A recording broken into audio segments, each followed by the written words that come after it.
আসসালামু আলাইকুম রহমতুল্লাহি ওবরাকাতুহ। বাংলাদেশের যিনি মার্কাজ সাজুলিয়া দরবার শরীফের এটা হচ্ছে মেন গেট। আপনাদেরকে এখন সাজুলিয়া দরবার শরীফ দেখানো হবে ইনশাআল্লাহ। আলহামদুলিল্লাহ, দরবার শরীফে প্রবেশ করার এটা হচ্ছে মেন গেট। এর ভিতরে আমরা দেখবো ইনশাআল্লাহ। এটা হচ্ছে আমাদের তিনতলা ফাউন্ডেশনের মাদ্রাসা এতিমখানা সাজুলিয়া। এটা হচ্ছে সাজুলিয়া হাফজুল কোরআন মাদ্রাসা ও সাজুলিয়া জামে মসজিদ।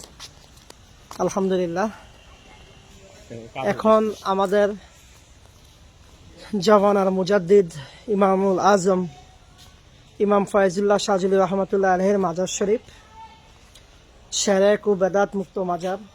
সকলে দেখুন, যারা বলে যে সাজুলিয়া দরবার শরীফ মাজার ব্যবসায়ী, খাট পূজা, আপনাদের বিভাগের প্রতি আমার কথা রইল যে এটা কি খাট পূজা না কবর পূজা? কোনোটাই না। আলহামদুলিল্লাহ, এটা হচ্ছে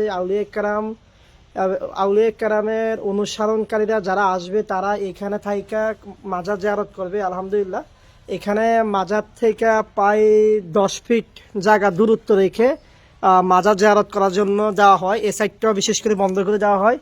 এখানে সাহিত্য আছেন আমাদের ইমাম আবুল হাসান শাহ মোহাম্মদ ফয়জুল্লাহ সাজুলি রহমতুল্লাহ আলাই ও ওনার সহধর্মিনী, এবং কি আমাদের আলা হজরত পীর সাহেব হুজুরের সাহেবজাদা ছোট সন্তান এখানে সাহিত্য আছেন।